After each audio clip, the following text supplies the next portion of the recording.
नमस्कार। खबर भारत की जो खबर भारत 360 उसकी विशेष प्रस्तुति में आपका स्वागत है। मैं हूं आपके साथ प्रियंका गुप्ता और आज हम बात करेंगे सूर्य ग्रहण की। जैसे कि सभी जानते हैं कि आज सूर्य ग्रहण लग रहा है और आंशिक सूर्य ग्रहण इस बार लगने वाला है। यह सूर्य ग्रहण भारत समेत दुनिया के कई हिस्सों में देखने को मिलेगा। भारत में ग्रहण का असर होने के चलते सूतक काल मान्य रहेगा भारत में, और ग्रहण का सूतक सुबह 4 बजे से ही लग चुका है, जिसके चलते सूतक काल शुरू हो चुका है भारत में। और भारत में यह ग्रहण दोपहर के बाद यानी कि शाम से शुरू होगा। और आपको बता दें कि जैसे ही सूतक का काल शुरू होता है तो उसके बाद तुलसी वगैरह डालने का विधान है कि तुलसी वगैरह खाने में डाला जाए। और आज शाम जैसे ही सूर्यास्त होगा उसके बाद चंद घंटों पहले देश में साल का आखिरी आंशिक सूर्य ग्रहण देखने को मिलेगा। दिवाली के दूसरे दिन लगने वाला सूर्य ग्रहण तुला राशि में लगेगा, जो कि उसके लिए काफी प्रभावित रहेगा। और यह सूर्य ग्रहण भारत में भी लगेगा और शाम 4 बजे के बाद कुछ जगहों पर ही दिखाई देगा। और इस पर अधिक जानकारी के लिए हमारे साथ लाइव जुड़े हुए हैं पंडित उमेश चंद्र शर्मा जी, जो कि कथावाचक हैं। उनसे हम जानेंगे इस पर विस्तार से जानकारी। पंडित जी, सबसे पहले मैं यही जानना चाहूंगी कि जो सूर्य ग्रहण का समय है वो क्या है, और जैसा कि सूतक काल पहले से लग जाता है वो किस तरह का होता है? जी, खबर भारत टीम को हमारी तरफ से दीपावली की बहुत बहुत शुभकामना। और आपने दोबारा हमें बुलाया उसके लिए हम आपके आभारी हैं। आपने पूछा है कि सूर्य ग्रहण जो है वो इस बार खंड ग्रास हो रहा है और वो दोपहर 2:25 से शुरू होकर के शाम को 6:30 तक रहेगा। उसमें भारत और विशेष करके जो उज्जैनी अवंतिका क्षेत्र है उसमें वो शाम 4:41 से शुरू होगा, जो रात्रि 6:30 या 31 तक रहेगा। इसका प्रभाव 1 घंटे 8 मिनट तक का रहेगा और पर्व काल इसका 5:52 मनाया गया है। जी बिल्कुल पंडित जी, जैसा कि कई सालों बाद इस तरह का योग बन रहा है, जैसे कि दिवाली के बाद आज जो कि सूर्य ग्रहण पड़ रहा है, इस तरह के योग कई साल बाद बन रहे हैं। इससे पहले जो योग था वो कब बना था, और इस बार का जो योग बन रहा है वो किस तरह का है? देखिए, ये खगोलीय घटना होती है और हमारे खगोल शास्त्र और ज्योतिष शास्त्रों में इसका ऐसा विवेचन किया गया है कि 18 साल 18 दिनों में 41 सूर्य ग्रहण होते हैं और 29 चंद्र ग्रहण माने गए हैं। उसमें एक वर्ष में 5 बार सूर्य ग्रहण होता है और 2 चंद्र ग्रहण मान्यता में आते हैं। क्योंकि संसार विश्व की धरातल 50 कोटि योजन का ब्रह्मांड बना है, पृथ्वी को माना गया है, तो कहीं न कहीं ये खगोलीय घटनाएं होती रहती हैं। चूंकि अमावस्या को ही सूर्य ग्रहण होता है, इसलिए दीपावली भी अमावस्या को पड़ती है, तो योग बनता है। और इस बार संपूर्ण भारत में इसका योग नहीं बन पाया है, लेकिन पश्चिमी भारत के क्षेत्रों में यह सूर्य ग्रहण दिखेगा। और विस्तार से अगर हम जानकारी अगर आप दर्शकों को देना चाहें तो 3 प्रकार के सूर्य ग्रहण होते हैं। एक होता है पूर्ण सूर्य ग्रहण, एक होता है खग ग्रास सूर्य ग्रहण, और एक होता है वलय आकार सूर्य ग्रहण, जिसमें पूरी तरह से सूर्य छिप जाते हैं। उसको पूर्ण ग्रहण कहा गया है। जी कभी कभी खग ग्रास यानी 45%, 50% सूर्य को ही वो छिपा पाते हैं, तो उसको खंड ग्रास कहा गया है। और एक होता है वलय आकार सूर्य ग्रहण, जिसमें रिंग, गोल अंगूठी जैसा रिंग के आकार का सूर्य ग्रहण बनता है, जिसमें आसपास से प्रकाश आता है, बीच में वो छिप जाते हैं। तो अलग अलग ग्रहण का अलग अलग प्रभाव मनुष्य के जीव चराचर पर पड़ता है। और चूंकि ये खगोलीय घटना है, खगोल शास्त्री अपने स्तर से देखते हैं, वैज्ञानिक इसको अपने स्तर से समझाने का प्रयास करते हैं कि पृथ्वी और सूर्य के बीच चंद्रमा आने से सूर्य ग्रहण होता है। जी लेकिन पुराणों के कथनानुसार ये समुद्र मंथन में जो अमृत निकला, चूंकि ये सबको विदित है, तो राहु नाम के दैत्य ने अमृत का पान किया। सूर्य चंद्रमा ने भगवान श्री हरि नारायण को इसके बारे में सूचना दी और अमृत पीने के बाद इसका सर और धड़ अलग किया गया। तो सिर का बना राहु और धड़ का बना केतु। जी तो यहाँ अलग अलग व्यवस्थाओं के अनुसार चंद्रमा अगर ग्रसित होते हैं तो वो राहु से ग्रसित होते हैं, और सूर्य अगर ग्रसित होते हो तो वो केतु से ग्रसित होते हैं। हम्म। अब जब सूर्य ग्रहण होता है तो व्यक्ति का पित्त बढ़ता है, हम्म। और चंद्र ग्रहण में कफ बढ़ता है। तो अपनी ऐसी मान्यता दी गई है कि सूर्य ग्रहण में किसी भी प्रकार की वस्तुओं का भोग, उपभोग, व्यवहार नहीं करना चाहिए, जिससे शरीर में पित्त की मात्रा बढ़े और वो रोग से ग्रसित हो। जी बिल्कुल। पंडित जी, जैसा कि अभी आपने बताया कि अगर इस समय जैसे ग्रहण लगा है उस समय अगर, हालांकि उस समय भोजन कोई करता नहीं है, क्योंकि जैसा कि हिंदू धर्म के अनुसार अगर हम देखें तो ग्रहण काल के दौरान कई चीज़ें हैं जो वर्जित रखी जाती हैं, सूतक काल से ही जो शुरू हो जाती हैं और सूतक काल से ही उसको शुरू कर दिया जाता है। लेकिन जैसे कि कई लोग जैसे कि बीमार हैं और जैसे कि आपने अभी बताया कि पित्त बढ़ता है उस समय, अगर उस समय उस वस्तु का अगर हम प्रयोग करते हैं तो कहीं ना कहीं उससे पित्त बढ़ता है। और अगर हम बात करें उन गर्भवती महिलाओं की, तो उन पर कितना असर देखने को मिलेगा इस ग्रहण का? जी देखिए, वैसे मान्यता 4 पहर की मानी गई है शास्त्रों द्वारा कि 4 पहर पहले भोजन, अन्न, जल का त्याग कर देना चाहिए। लेकिन अब शरीर, शायद हमें ऐसा लगता है कि अधिकतर घरों में गोलियां, दवाइयों, औषधियों को उपयोग करते हैं, क्योंकि बीमारियों ने अपना हर घर में पैर फंसा रखा है। बिल्कुल। तो शास्त्रों ने ऐसी मान्यता दी है कि 1 पहर पहले, सूर्य या चंद्र ग्रहण के 1 पहर पहले अन्न का और जल का त्याग कर देना चाहिए। रहा सवाल गर्भवती महिलाओं के लिए, तो हमारे यहाँ एक बहुत बड़ा औषधि इसमें बताई गई है कि जो भी गर्भवती महिलाएं हैं वो गाय के गोबर का लेप अपने उदर पर लगावे। उससे उस राहु केतु से ग्रसित सूर्य चंद्रमा के ग्रहण से उनके गर्भ में पल रहे शिशु के ऊपर उसका दुष्प्रभाव नहीं आता है। तो व्यक्ति को, वैसे आजकल तो सभी आधुनिकता से जुड़े हुए हैं, सबको अच्छी तरह से जानकारियां हैं, लेकिन एक बात हम जरूर कहना चाहेंगे कि तुलसी का प्रयोग न करते हुए आप कुश का प्रयोग करें, डाब का प्रयोग करें जी। क्योंकि अभी एक चलन चल रहा है कि खाने पीने की वस्तु में तुलसी डाल दो, उससे ग्रहण का दोष नहीं लगेगा। लेकिन अपने यहाँ द्रोप और डाब, ये 2 औषधियां हैं, ग्रहण को शोषित करती हैं।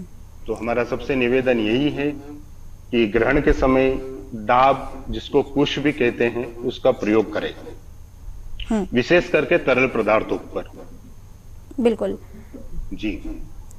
जैसे कि राशियों की अगर हम बात करें तो राशियों पर कितना प्रभाव रहने वाला है सूर्य ग्रहण का, कितना असर रहेगा, कौन कौन सी राशियों पर इसका प्रभाव पड़ेगा? देखिए, वृषभ, सिंह और धनु राशि वालों के लिए तो ये सूर्य ग्रहण शुभ माना गया है। मेष, मिथुन, कन्या, कुंभ राशि वालों के लिए मध्यम माना गया है। कर्क, तुला, वृश्चिक और मीन राशि वालों के नेष्ट है। चूंकि सूर्य ग्रहण तुला राशि में हो रहा है तो विशेष करके तुला राशि वालों के लिए सावधानी बरतना होगी। लेकिन ज्योतिष ने डराया नहीं है कि आप डर जाओ जी। उससे बचने के प्रयोग जरूर करें। जैसे अपने यहाँ सूर्य ग्रहण में जप का, साधना का, दान का विशेष महत्व बताया गया है। तो ये जरूर लोग कहते हैं ग्रहण है, डर है, अरे क्या डर है, ग्रहण है, ग्रहण है, घबराना नहीं जी। ग्रहण अगर आया है तो वो कहीं ना कहीं हमारे राशियों पे अंतर करेगा। दूसरी चीज, ज्योतिषियों से मिलकर के आप जरूर ये बात समझने का प्रयास करें कि जन्म नाम और प्रचलित नाम, इसमें अंतर पड़ता है। व्यक्ति के 2-2 नाम होते हैं, कोई लाड़ से बोलता है, कोई प्रेम का, कोई का घर का नाम अलग होता है जी। क्योंकि नाम राशि अंतर्गत राशियों का ग्रहों का प्रभाव पड़ता है।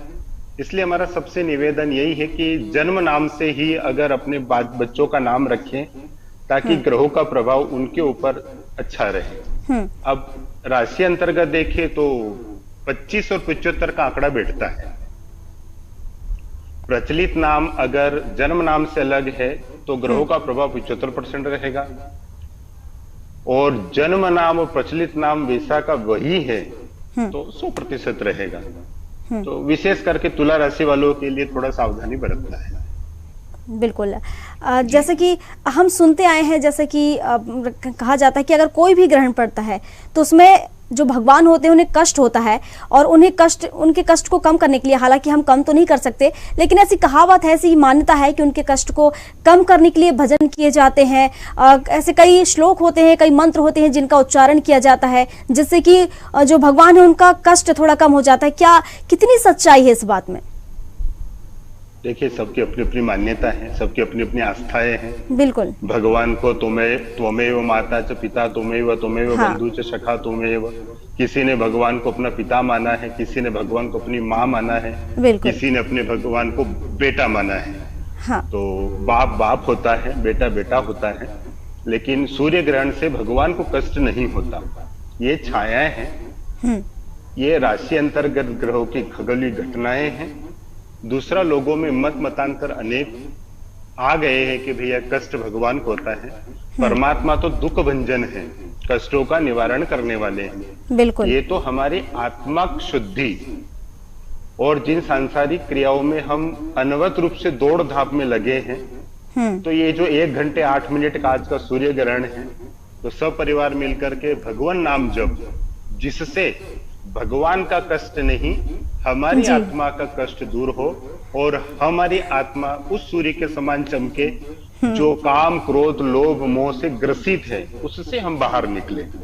और अपने यहाँ मुख्य जो भजन है वो है ओम नमो भगवते वासुदेवाय। इसका जब व्यक्ति को निरंतर करते रहना चाहिए। जी बिल्कुल पंडित जी, आज आपके माध्यम से उन सभी दर्शकों को भी इस बात की जानकारी मिल गई होगी, क्योंकि जैसा कि सभी लोगों के मुंह से सुनते आए हैं कि ऐसा होता है, लेकिन आज जो भी दर्शक हमारे इस कार्यक्रम को देख रहे होंगे, इसके जरिए उन्हें इसकी जानकारी मिल गई होगी। और इसी के साथ अगर हम बात करें, जैसे कि राशियों की हम बात कर रहे थे, तो क्या अलग अलग राशियों के लिए अलग अलग मंत्र हैं? जी, ग्रहों की राशि के अंतर राशि स्वामी होते हैं, नक्षत्रों के राशि स्वामी होते हैं। वो वही बात आएगी, अपना जन्म नाम पहले किसी ज्योतिष आचार्य से मिलकर के अपना जन्म नाम निकाले, ताकि उससे उस ग्रह संबंधी जप और अनुष्ठान हो सके। बिल्कुल। और सबसे बड़ा मंत्र यही बताएंगे जी सभी के लिए कि ओम नमो भगवते वासुदेवाय, जिसमें ये कहा गया है कि लोकते जलो सातो सागर गिरी ना धाऊं तो भूमि उल्टा दू में, रसद बिहारी प्राण प्यारी जनक दुलारी, जानकी की सुधि न पाऊं तो क्षत्रिय न कहाऊं, धनु बाण न उठाऊं, राम नाम पलटाऊं मैं। इतनी सामर्थ्य अगर राम के नाम में है, तो व्यक्ति के जीवन इतना दुख इतना बड़ा नहीं है कि राम का नाम पलटने की ताकत भगवान में है, तो व्यक्ति के दुख या समय को न पलट सके। केवल चाहिएगा, ये जो ग्रहण आया है, ये हमें 1 घंटा 8 मिनट बैठने के लिए है उस भगवान के सामने जिससे हमने सब कुछ पाया। बिल्कुल बिल्कुल।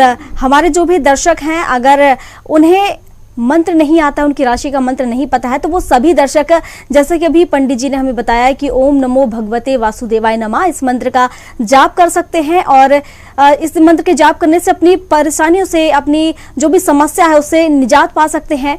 तो अगर आपको कोई मंत्र नहीं आता है तो आप इस मंत्र का जाप करिए। और पंडित जी, जैसे कि हम मंत्रों की बात कर रहे हैं और कई लोग भजन करते हैं, राम का नाम लेते हैं, तो कितना असर उससे देखने को मिलता है लोगों में? क्योंकि कई लोग कहते हैं कि अगर देखें तो कई आस्तिक भी होते हैं, कई नास्तिक भी होते हैं। तो अगर हम देखें तो दोनों ही तरीके के लोग देखने को मिलते हैं। तो उनको लेकर जो भ्रांतियां हैं, उनको दूर करने के लिए कोई शब्द? देखिए, एक तो सबसे पहले ओम नमो भगवते वासुदेवाय, इसके पीछे नमः नहीं लगेगा। जी पंडित जी। सिर्फ ओम नमो भगवते वासुदेवाय। दूसरा, आपने पूछा कि आस्तिक और नास्तिक। बिल्कुल। तो आस्तिक तो आस्तिक है, लेकिन जो नास्तिक है वो भी असल में आस्तिक ही है। कोई व्यक्ति कहता है मैं भगवान को न मानूं, ठीक है, मत मानो। अन्न को तो मानते हो ना, भोजन तो करते हो, वो भी तो नारायण है। तो हम आज से अन्न भी नहीं खाएंगे, तो ठीक है। जल तो पीते हो ना, पानी तो पीते हो, वरुण देव है, नारायण है। नार यानी जल, अयण यानी रहने वाले, जो जल में रहते उनका नाम नारायण है।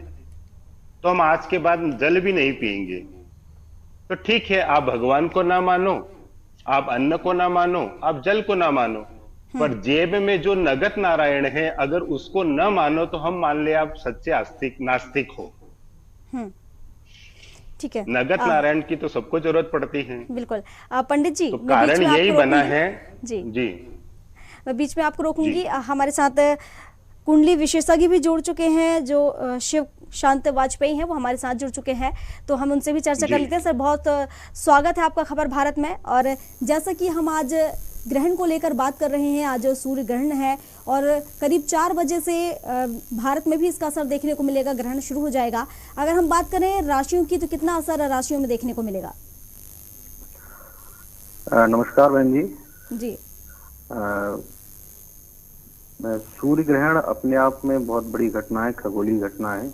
और नवग्रहों का प्रमुख, नवग्रहों का अधिष्ठात्री देव, नवग्रहों का प्रशासक आज इस पर सूर्य ग्रहण होने वाला है। सारे संसार पे ये प्रभावित रहेगा, सारे संसार के लोगों पर प्रभावित रहेगा।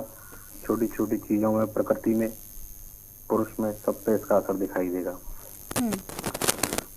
मैं अगर बात कर लेता हूँ तो आपने से राशिवार पूछा है, तो मैं राशिवार जिन जिन राशियों पर इसका असर आना है मैं प्रमुखता से वो बता देता हूँ।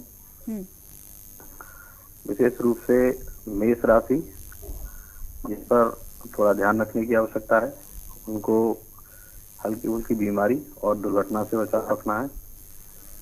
फिर तुला राशि, तुला राशि चूंकि तुला राशि में ही सूर्य ग्रहण हो रहा है, साथ में केतु की संगति भी है और राहु की दृष्टि भी है, तो तुला राशि को भी बहुत वाद विवाद से बचना है। अपनी नौकरी और आर्थिक खर्चों को संभाल के रखना है। बात करेंगे आगे जिस पर असर है, उस पर कर्क राशि है। कर्क राशि में 6 महीने तक थोड़ा तनाव रहेगा, बच्चों पर ध्यान रखने की आवश्यकता है। 6 माह बाद स्थितियां ठीक होती जाएंगी। इस प्रकार से आगे वृश्चिक राशि है। वृश्चिक राशि में ये ध्यान रखने की आवश्यकता है कि सेहत को और नौकरी व्यापार को ध्यान में रखेंगे, बाकी सब ठीक रहेगा। जिन राशियों में इसका असर देखने को मिलेगा या जिन राशियों पर ग्रहण लग रहा है, जिस पर इसका प्रभाव रहेगा, उन्हें किस तरह के उपाय करने चाहिए, किस तरह की सावधानियां बरतनी चाहिए? देखिए प्रियंका जी, सूर्य ग्रहण है, सूर्य प्रशासक है, सूर्य शासन सत्ता का स्वामी है, सूर्य संसार का अधिष्ठात्री ऊर्जा देने वाला है। तो सूर्य ग्रहण होने से प्राय सभी पर असर आता है। तो इसका प्रमुख उपाय यही है कि हम सूर्य अर्घ्य दे सकते हैं और विशेष परिस्थिति में आदित्य हृदय स्तोत्र का पाठ करें और सूर्य से पूर्व सैया छोड़ देनी चाहिए और उसके बाद सूर्य को प्रणाम करें और उगते एवं ढलते सूर्य को भी नमस्कार करना चाहिए। तो चीजें धीरे धीरे अपने आप में अच्छी होती जाएंगी। बिल्कुल। अगर हम ग्रहों की स्थिति की बात करें, जैसे कि सूर्य ग्रहण है, अगर हम ग्रहों की स्थिति की बात करें तो किस तरह की स्थितियां देखने को मिल रही हैं ग्रहों में? ग्रहण की स्थिति में अन्य ग्रहों की स्थितियां भी हैं। तो अन्य ग्रह चूंकि तुला में ही है, तुला में ही केतु भी विराजित है और अभी शुक्र भी उससे संगति कर रहे हैं। तो सामने राहु है, क्योंकि राहु मेष में संचरण कर रहे हैं। बृहस्पति का संचरण मीन में हो रहा है और शनि का संचरण अब 23 अक्टूबर से कुंभ की तरफ जाना होगा। तो धीरे धीरे प्राय अभी बहुत सारा परिवर्तन मिलेगा देखने को, साथ में देश काल परिस्थिति में भी परिवर्तन देखने को मिलेगा। और खास तौर से पूर्वोत्तर राज्य जहाँ पर बॉर्डर सीमाएं हैं, उनमें तनाव देखने को मिलेगा। उनमें सरकार से भी अपेक्षा है कि देखरेख बढ़ा के सब चीजों को संभाला जा सकता है, क्योंकि सूर्य आपस में सरकार है। संसार में भी जिस तरीके से शांति अशांति उत्पन्न होगी, तो वो आप देख ही चल रहे हैं, क्योंकि यूक्रेन और रसिया का युद्ध चल रहा है। ये सब चीजें चूंकि जब 11 अप्रैल को राहु संचरण कर रहे थे, उससे पहले ही ये चीजें निर्मित हो गई थी। तो इसमें थोड़ा तनाव बढ़ेगा ही और थोड़ा संभल के चलने की आवश्यकता है। थोड़ा आर्थिक हानि भी होगी लोगों को, इससे संभल की भी आवश्यकता है और महंगाई भी वृद्धि होगी। तो धैर्य से करेंगे तो सब ठीक रहेगा। बिल्कुल। जैसा कि ये साल का आखिरी सूर्य ग्रहण है और जैसा कि मान्यता रही है कि जैसे अगर किसी राशि में इसका प्रभाव है तो किस तरह से वो उपाय करें। और दूसरी बात, जैसे कि कहा जाता है कि दान दिया जाए, ये सब दान करना चाहिए, इस राशि वाले को ये दान करना चाहिए, तो इसके पीछे का महत्व क्या है? ऐसा है क्योंकि सूर्य से सारे, जब व्यक्ति का जन्म होता है तो क्षितिज पर एक जो हम कुंडली बनाते हैं, वो कुंडली असल में होता क्या है, वो आकाश में क्षितिज में जो स्थिति होती है ग्रहों की, उसी का मैथ होता है कि किस ग्रह पर कौन सा एंगल किस राशि में संचरण कर रहा है, जिससे उस जातक को आजीवन उसका क्या फल मिलने वाला है। तो अगर हम ये देखेंगे कि जिंदगी में बहुतायत ब्रह्मांड में जरा भी ग्रहों का परिवर्तन होता है तो उसका सामान्य सी जिंदगी में बहुत प्रभाव दिखता है। शनि की थोड़ा इधर उधर हो जाने से, मार्गी वक्री हो जाने से बहुत लोगों की नौकरियों में दिक्कत आ जाती है। इस प्रकार कुछ न कुछ ग्रह का कुछ न कुछ असर दिखाई देता है, और हर ग्रह किसी न किसी वस्तु विशेष पे, किसी न किसी शारीरिक अंग पर अपना अपना महत्व अधिकार रखता है, क्योंकि ईश्वर ने उसको ये प्रतिनिधित्व करने की ग्रहों को क्षमता दी। तो अगर हम ध्यान रखेंगे कि मेष राशि वाले हैं, मेष राशि वाले थोड़ा लाल मिर्च का परहेज करेंगे तो क्रोधाग्नि कम रहेगी, शांत रहेंगे, व्यवहार अच्छा रहेगा। वृषभ राशि वाले हैं, थोड़ा धार्मिक रहेंगे, धर्म के प्रति आस्था रखेंगे तो सही रहेगा। मिथुन में आ जाएंगे तो मिथुन में ये थोड़ा हरे भरे वृक्ष लगाएं, वृक्षों को पानी दें तो उनके लिए सही रहेगा। कर्क राशि है, कर्क राशि वाले, क्यों कर्क का स्वामी चंद्रमा है, जल का उपयोग करें, जल बर्बाद न करें, क्योंकि चंद्रमा जल का स्वामी है, तो कर्क राशि वालों को अच्छा अनुभव होगा। इसी प्रकार से अगर पूरी 12 राशियों का फल है, और इसी में आगे अब कर्क, उसके बाद जितनी राशियां 12 राशियां हैं क्रमशः उन सबका फल इसी प्रकार से है, क्योंकि जिसकी ग्रह राशि जो भी कम होती जाती है, जिसका अंश कम होता जाता है, जिसका परसेंटेज कम होता जाता है, वही तत्व बढ़ाने की आवश्यकता होती है। बिल्कुल, जैसे कि हम राशियों की बात कर रहे थे, अगर हम जैसे कि ग्रहण की बात करते हैं, तुलसी के पत्ता डालना चाहिए खानों में, उससे खाना दूषित नहीं होता है, जो नकारात्मक वो होती है वो हट जाती है और अच्छी पॉजिटिव उसमें वो आती है, जिससे जो बैक्टीरिया है वो नहीं आते, ऐसा कहा जाता है। तो तुलसी के पत्ते का डालने का महत्व क्या है? तुलसी, क्योंकि तुलसी और कुश को शुद्ध माना गया है बहुत। हमारे अपने धर्म पर शास्त्रों में कुश का बड़ा महत्व है, तुलसी का बड़ा महत्व है। हम जब भी कोई कार्यक्रम करते हैं, जब भी कोई कर्मकांड करते हैं, चाहे वो व्यक्ति का जन्म हो, चाहे व्यक्ति का संसार से विदा होना हो, सब में कुश का उपयोग किया जाता है, तुलसी का उपयोग किया जाता है। तुलसी भगवान कृष्ण के मस्तक पर चढ़ाई जाती है, तुलसी का अपना विशेष महत्व है। तो इन सब को चाहने से उनकी पॉजिटिव एनर्जी उस वस्तु में संचरण हो जाती है, जिससे उसका दोष नहीं रहता है। कुश अपने आप में बहुत शुद्ध है, कुश को रखने मात्र से हम पूर्वजों को पानी देते हैं, उसमें भी कुश रहता है। ग्रहण रहता है तो हम जलीय चीजों में, जलीय तत्वों में कुश डाल देते हैं, तो कुश भी अपने आप में बहुत पवित्र है, इसकी बहुत महिमा है।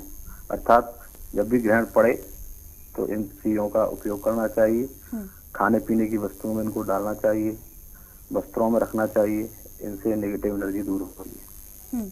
बहुत शुक्रिया वाजपेयी जी आपका तमाम जानकारी के लिए। और बहुत बहुत ये हम आपको बता रहे थे सूर्य ग्रहण को लेकर, जहाँ जैसे कि कहा जाता है ग्रहण लगने पर खाने पीने की जो चीज़ें होती हैं उसमें तुलसी के पत्ते डाले जाते हैं। माना जाता है कि ग्रहण के दौरान दूषित किरणें और नकारात्मक ऊर्जा चारों तरफ फैल जाती है और इसी वजह से खाने पीने की चीज़ों में हानिकारक बैक्टीरिया जल्दी फैलता है। और तुलसी में कई तरह के औषधि गुण मौजूद होते हैं, इसलिए सूतक काल शुरू होने के पहले ही खाने पीने की चीज़ों में तुलसी के पत्ते डाल दिए जाते हैं ताकि वो खाना दूषित ना हो। और हमारे साथ लाइव जुड़े हुए हैं उमेश चंद्र शर्मा जी, जो कि कथावाचक हैं, उनसे भी जान लेते हैं। सर, आपने देखा कि हमारे साथ कुंडली विशेषज्ञ भी जुड़े हुए थे, जिन्होंने कई जानकारियां हमें दी हैं। और जैसे कि हम तुलसी की बात कर रहे थे, तुलसी के बारे में भी कई जानकारियां उन्होंने हमें दी हैं। और इसके साथ ही अगर हम बात करें, जैसे कि धार्मिक मान्यताओं में कई चीज़ें ऐसी होती हैं जो वर्जित होती हैं, वो कौन कौन सी चीज़ें हैं, और जो ये ग्रहण पड़ रहा है सूर्य ग्रहण, वो किन किन क्षेत्रों में पड़ने वाला है, और कौन से ऐसे क्षेत्र हैं जहाँ पर सिर्फ अंश रहेगा? जी,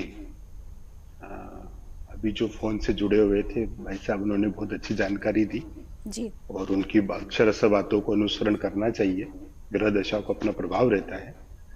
भारत के उत्तरी पश्चिमी भागों में ये ग्रहण देखा जाएगा, और दक्षिणी और पूर्वी भारत में कुछ अंशों में इसका प्रभाव रहेगा।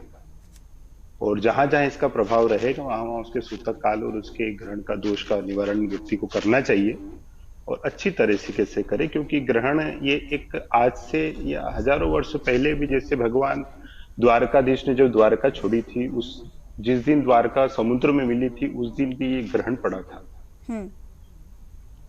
जिस दिन द्रौपदी का वस्त्र हरण हुआ था उस दिन भी ग्रहण था।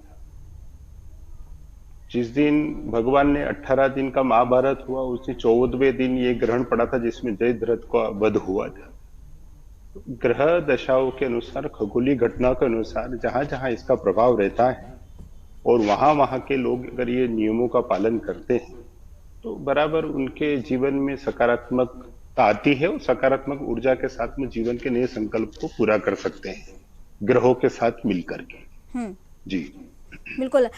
जैसे कि हम बात करें पंडित जी की 15 दिन बाद अगर हम देखें तो चंद्र ग्रहण भी पड़ रहा है और ऐसा कहा जाता है कि कोई भी ग्रहण को सीधे नहीं देखा जाता क्योंकि आंखों की रोशनी चली जाती है या आंख खराब हो जाती है। ग्रहण क्या है? राहु केतु की छाया मानी गई है शास्त्रों पुराणों द्वारा, और उसकी जो किरणें होती है वो नकारात्मकता शरीर को ऊर्जा देती है और आंखें तो बहुत शरीर का एक माने तो अमृत माना गया है। आंख शरीर का अमृत है। अगर उस किरणों से आंखों को नुकसान रहता है इसलिए सीधा उसको देखने की मनाही करी गई है, नहीं देखना चाहिए। जी बिल्कुल।